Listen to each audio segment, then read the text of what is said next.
The night had been one desperate situation after another. I was exhausted, and my body felt as though it had been chewed up and spat out. The flashlight was heavy in my hand, and each pull of the trigger sent a painful shock up my arm. But I was finally out of the woods, and things were looking up. That's when I heard the chainsaw.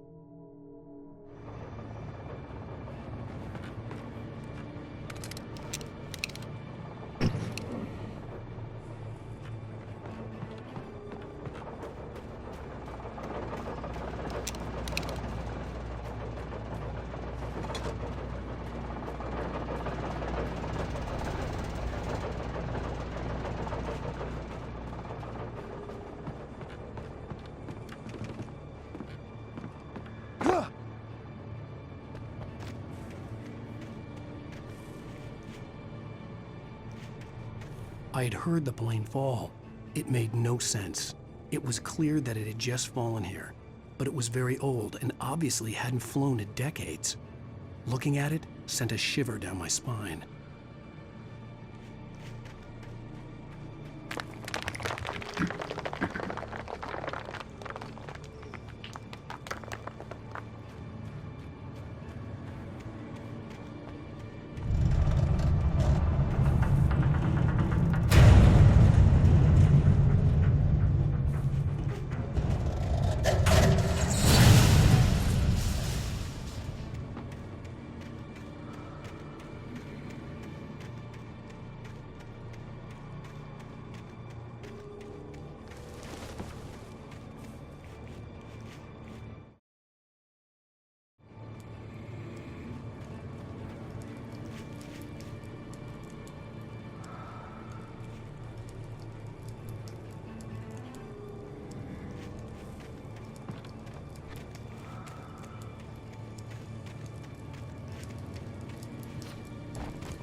waiting site was a mess.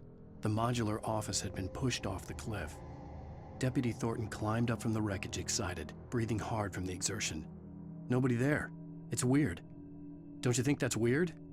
Bored, Mulligan let out a mighty snort. Hell, it's always weird, Thornton. Just a question of sorting out what kind of weird it is this time around.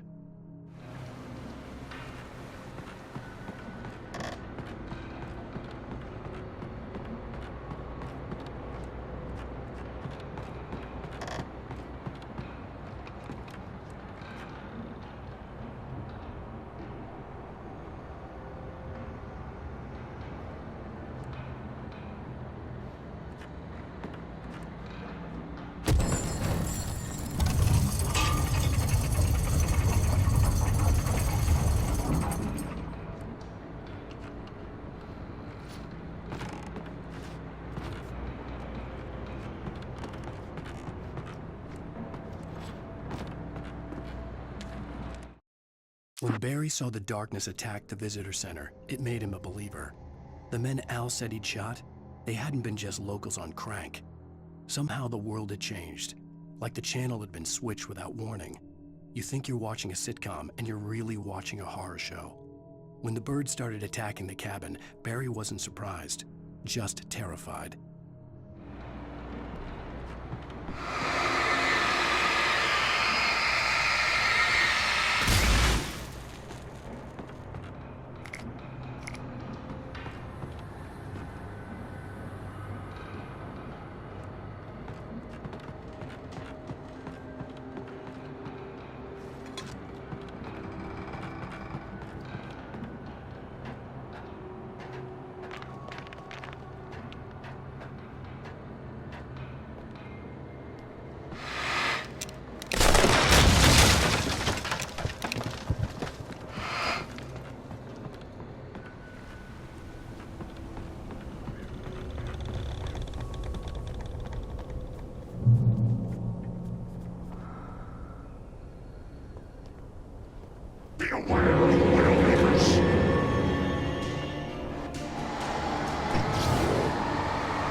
Shadows stirred and the wind picked up as I ran through the forest.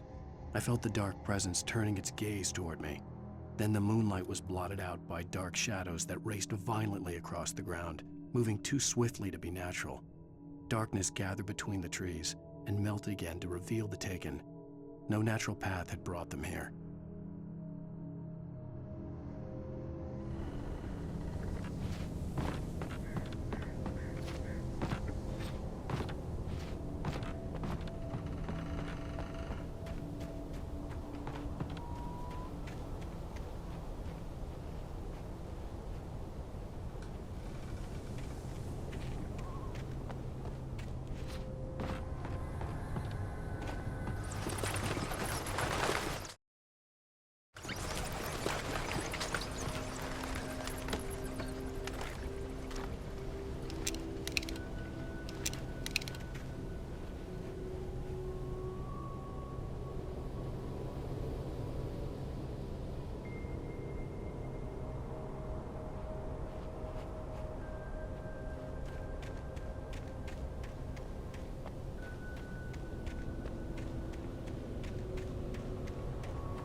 hazardous occupation.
Barry?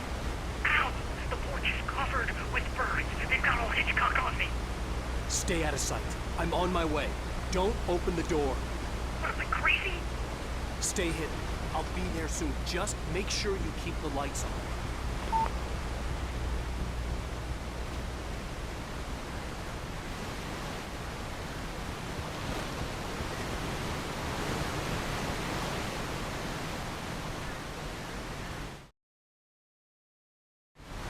I still had to reach Barry at the cabin, but at least I was out of the woods.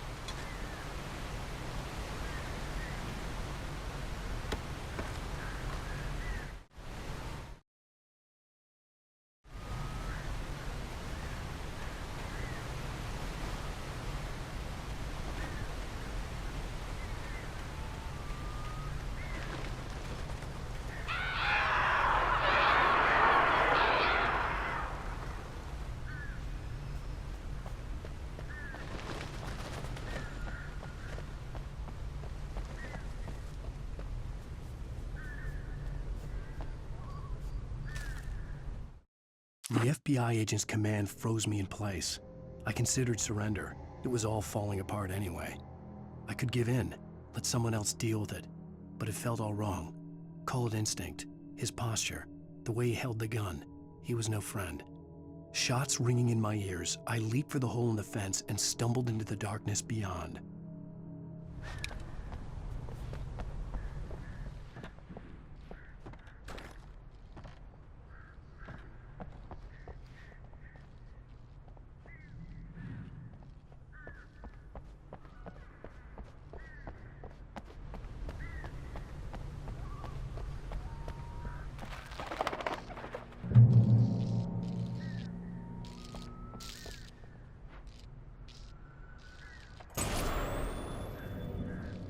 A story is not a machine that does what you tell it. A story is a beast with a life of its own. You can create it, shape it, but as the story grows, it starts wanting things of its own. Change one thing and you set off a chain reaction of events that spreads through the whole thing. The characters have to be true to themselves. The events need to follow a logic that fits the story. A single flaw and the magic is gone. The story dies. Alice dies.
There was no misunderstanding.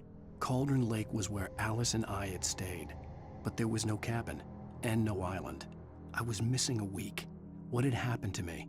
What had happened to Alice? I had to get her back. I couldn't face life without her.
The flare gun was probably the best weapon I could imagine against the dark things I was facing.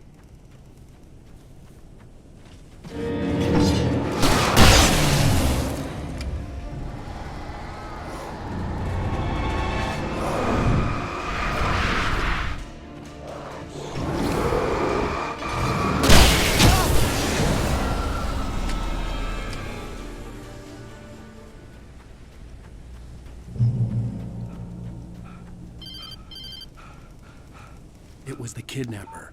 You son of a bitch! Where's my wife? Enough horseplay, Wake. You deliver the manuscript, and you can have your woman back. Simple as that. I don't... Listen. I'm gonna need time to finish it. I still need to write the ending. I need... a week. It's not done. I need a week. 2 days. The old Bright Falls coal mine is nearby. You can find it easy, city boy. The main building, there at noon. You bring the manuscript, you'll get your wife. If not, well, get me? Yes, I get you.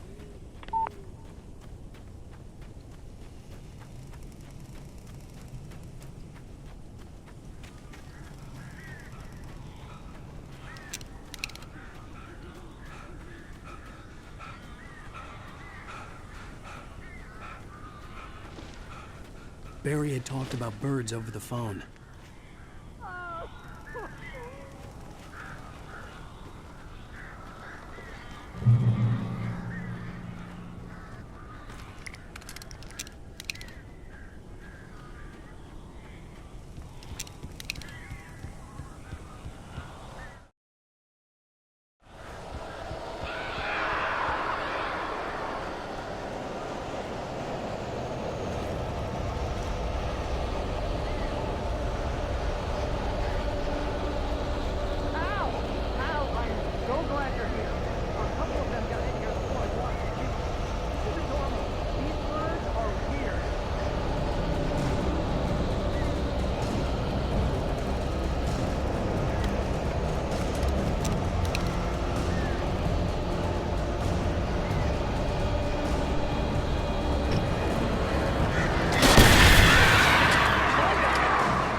can open the door now.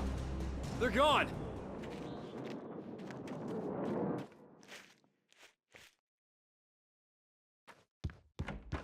Hey, Al. I'm sorry for thinking you were having a psychotic episode, man.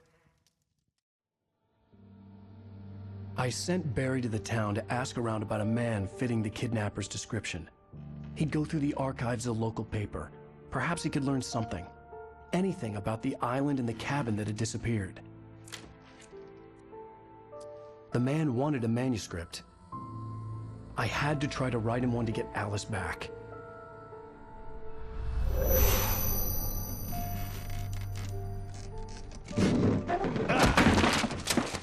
For me, the supernatural had always been nothing but a metaphor for the human psyche, a tool to use in writing fiction.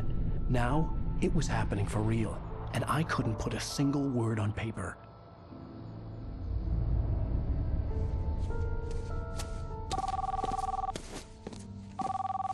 Barry Wheeler speaking. This is Rose. Rose? I found Mr. Wake's pages. Oh, you sweet, brilliant girl. Could you and Mr. Wake come get them? I live in the trailer park outside the town. We'll be there in less than an hour. I know. See you soon. Have a great day. Hope you come back soon. Welcome to the Oh Dear Diner. Good girl.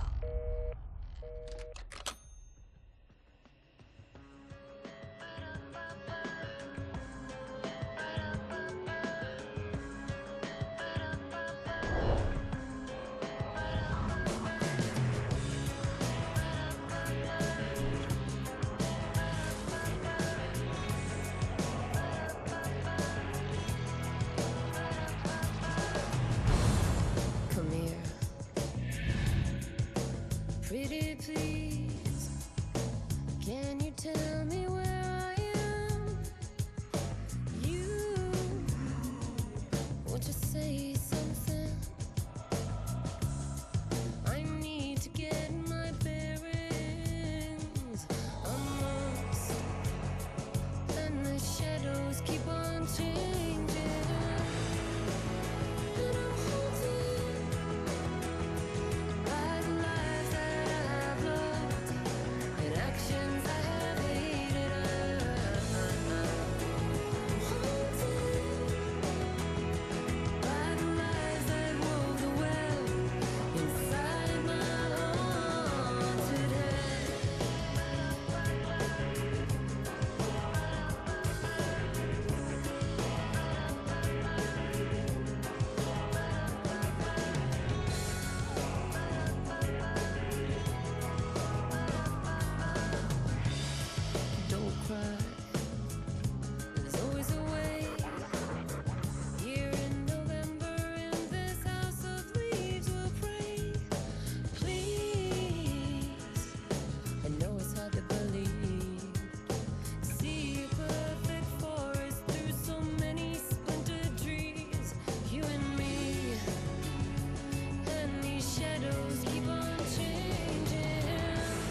Previously on Alan Wake, Alice has been kidnapped. Alan, please help me. Alice? You'll do exactly what I say if you ever want to see your wife again. I can't tell anyone except my agent Barry. Damn it, Barry, they'll kill her! You're my best friend, and I'm worried that you're not right in the head. The ransom is a manuscript I supposedly wrote that's coming true before my eyes. It happened just the way it was on that page. So dark. I have found only a few scattered pages. I want the entire manuscript. The deadline is in 2 days. I found Mr. Wake's pages.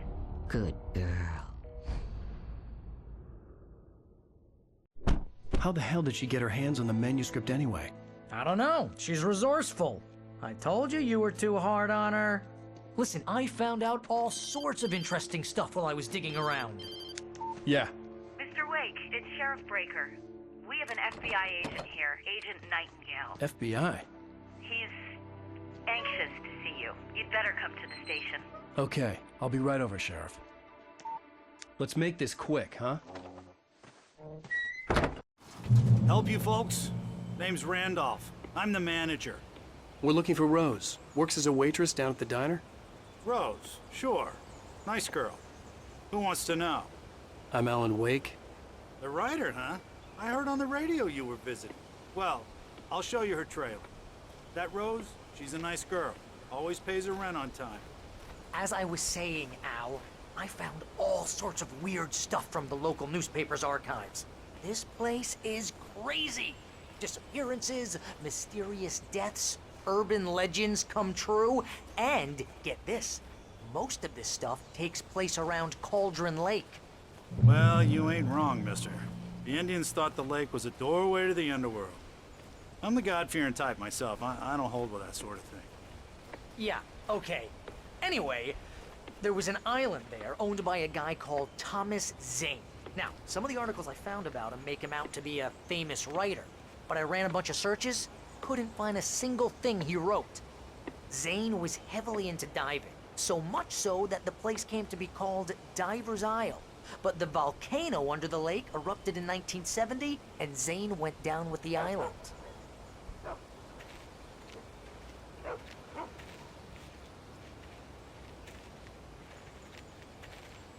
Yeah, how about that? It was there in the morning, as if it had fallen from the sky. But it would take a tornado to lift something like that. We're damn lucky it didn't crush any of the trailers. Come on, mister. I'll take you to Rose's trailer.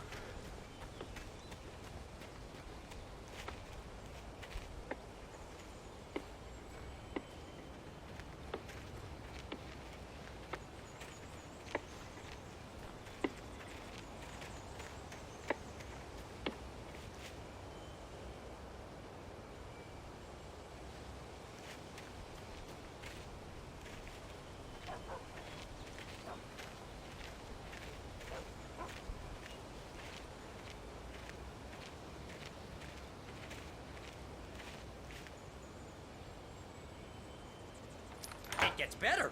A local girl, Barbara Jagger, drowned in Cauldron Lake just a week earlier.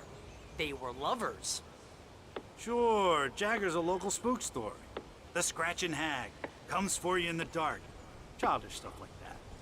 Anyway, Al, I'm just getting to the best part. All of the articles about this stuff were written by Cynthia Weaver. I asked around, and she's that crazy bag lady you met. What, the lamp lady? She can be a little loopy, but she's not homeless or anything. Yeah, anyway, she knew both Jagger and Zane before they both died, and she had some kind of a breakdown.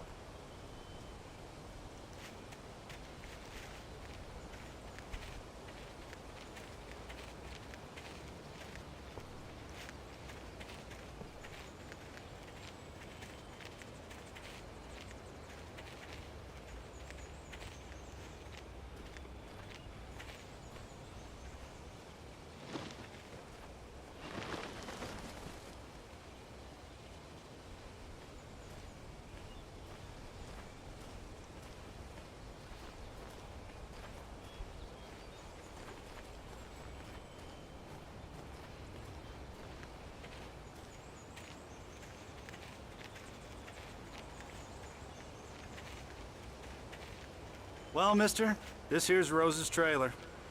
You mind me asking what you want with her? We're just here to talk to her, pal.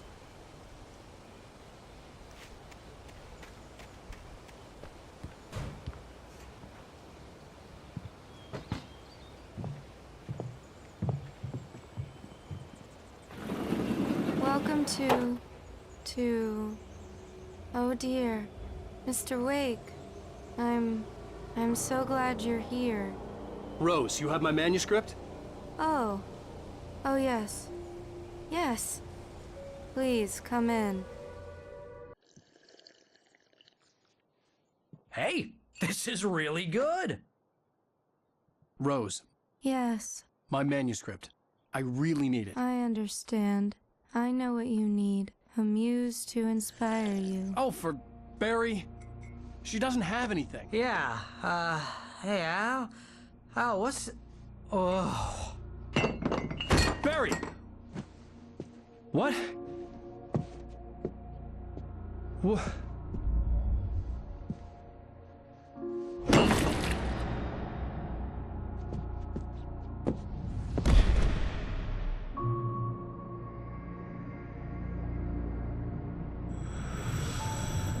It's coming for you, hiding in my barber's skin. I'm too weak to stop it. You must turn the lights on. I promised I'd come visit you and your lovely wife. You must finish what you started. I insist. You must turn the lights on. Turn the light on. Back to work, boy.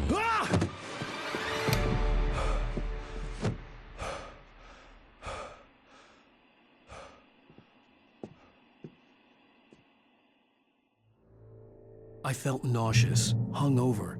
Only anger kept me going. I can't tell reality from dream anymore, but it seems I have an imaginary editor to help me. She's an old woman in a funeral dress. I call her Barbara Jagger. She's very strict. I'm writing faster and faster. My manuscript is being heavily revised. The edits are getting very aggressive, and each day there's less of me and more of her. I hate it, but I know she's right. She promises me I can save Alice this way. She knows more of this than I do. About the complex incantation I'm attempting. About this place. She's worked with another writer under similar circumstances, Thomas Zane. The genre of the story seems to be shifting. It's turning into a horror story. I'm getting close. I can feel it.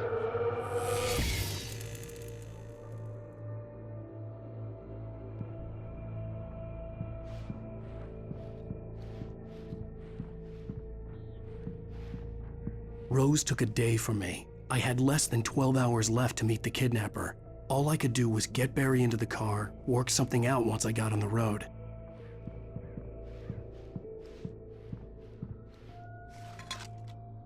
Welcome to the Oh Dear Diner. What can I get you today? Coffee? I couldn't work up much hate for Rose. Something had used her to get to me and left its mark. First refill is free. Milk and sugar on the counter there.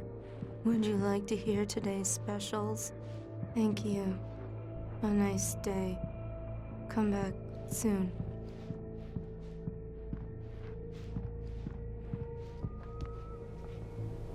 My gun and flashlight were gone. I'd have to find a way to get Barry into the car as quickly as possible. There was no time to waste.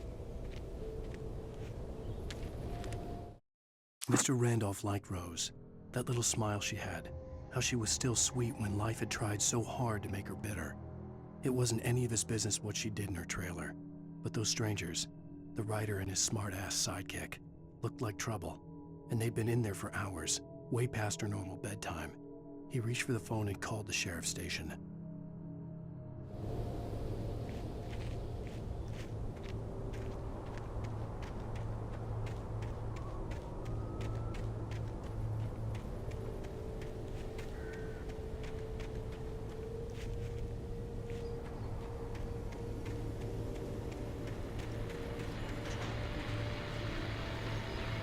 I just stepped outside to catch a breath of fresh air. Let me tell you, the weather's getting heavy.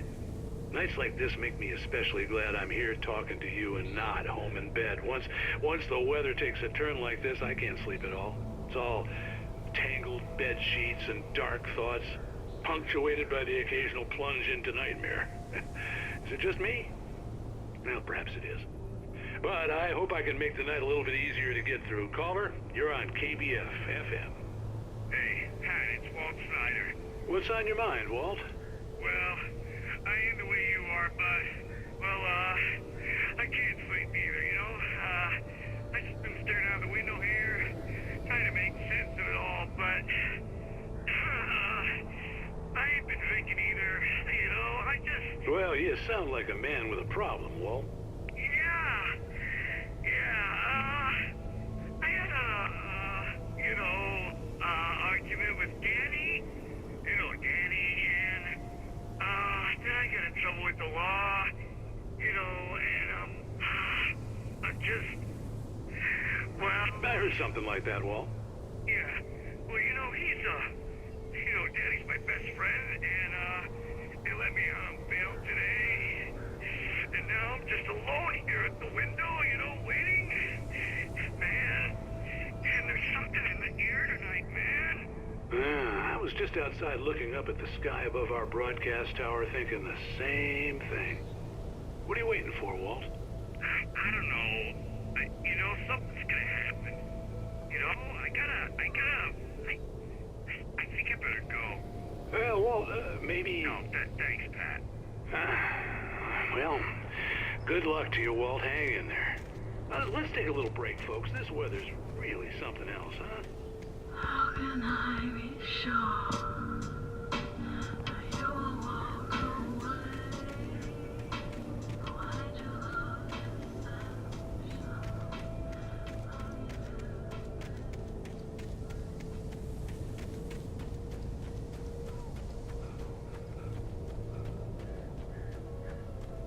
Oh, you're gonna get it now. God knows what you've done to that poor girl. This is Agent Nightingale, FBI! Get him up, Hemingway! You're under arrest! You move a muscle, I'll unload right in your goddamn face! Stay right where you are, Slane!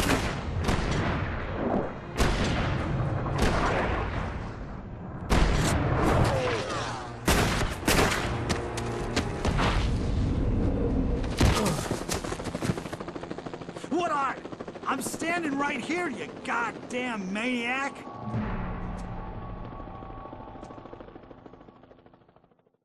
I hated to leave Barry behind, but there was no way I'd miss my appointment with the kidnapper. Give it up, Mr. Wake. Come on.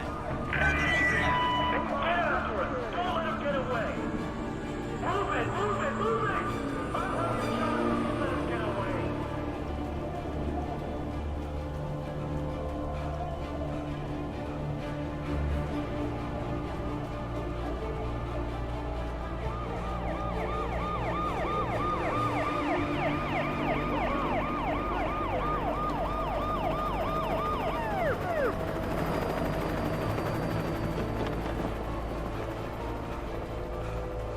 Stop running! We have the suspect in sight!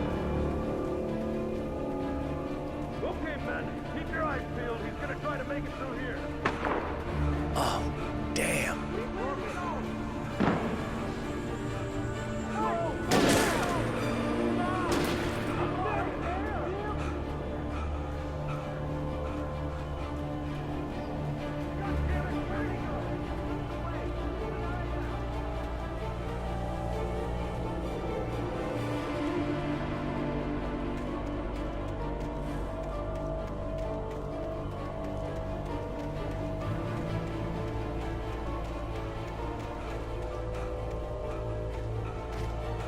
Come on, guys.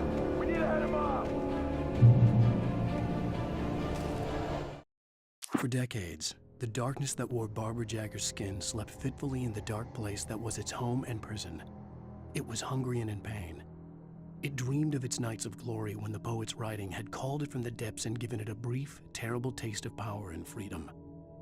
The rock stars had stirred it from the deep sleep the poet had sunk it back to in the end. When it sensed the writer on the ferry, it opened its eyes.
Rose didn't know how the strange old lady got in her trailer, and she looked wrong somehow. The woman showed her teeth in an approximation of a smile and traced a finger down Rose's cheek. "Pretty girl," she said. Rose felt as if she was falling asleep, but her knees didn't buckle. The crone spoke in a whisper, her words ice cold and dark in Rose's ear.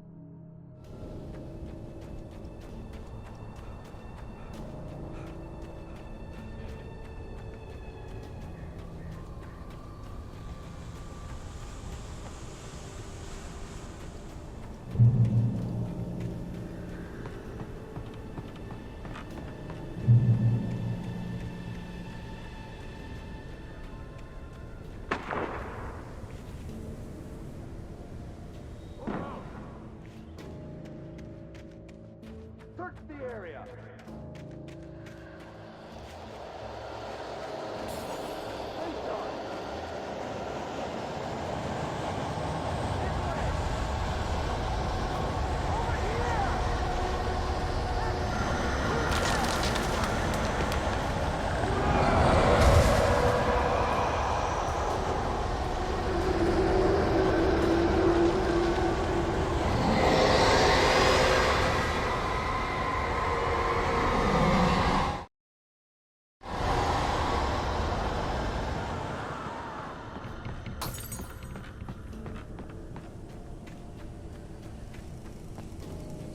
This horror was everywhere I went, circling me.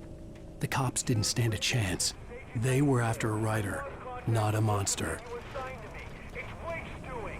Wait, are you seriously telling me that geek writer just took out my deputies? Are you kidding?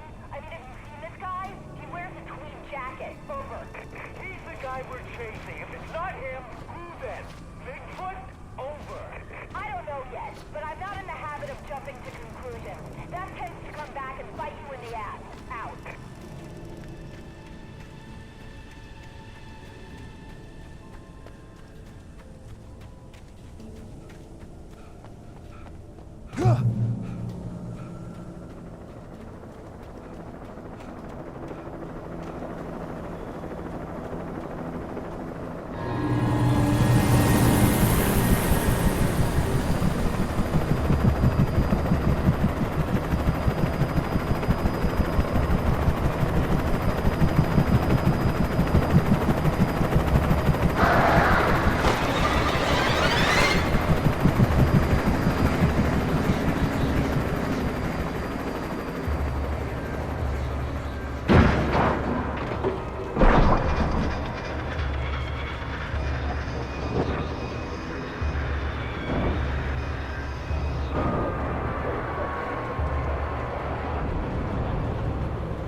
This is James. Mulligan, Thornton, come in. Over. Thornton here. James, we got both Wheeler and Rose in custody. They didn't put up a fight or anything. Why, they were... Hey, Mulligan, what are you... Come on! Sit down and give me that. James, Mulligan here. Over. Go ahead, Mulligan. Over. We got Wheeler and Rose here. Wheeler's drunk or hopped up on something. Speaking of which, that Fed had a pretty distinctive whiff of Otis Scotch about him, if you know what I mean. Over. I don't have anything on that, Deputy Mulligan. Over. Well, whatever. Anyway, Rose is just being plain weird here. You've better get Doc in to take a look at both. Over. Gotcha. You better get them here quickly. The Fed's gonna want to interview Wheeler. Over. Oh yeah, I'll bet he does. Looks like they have a lot in common. Mulligan out.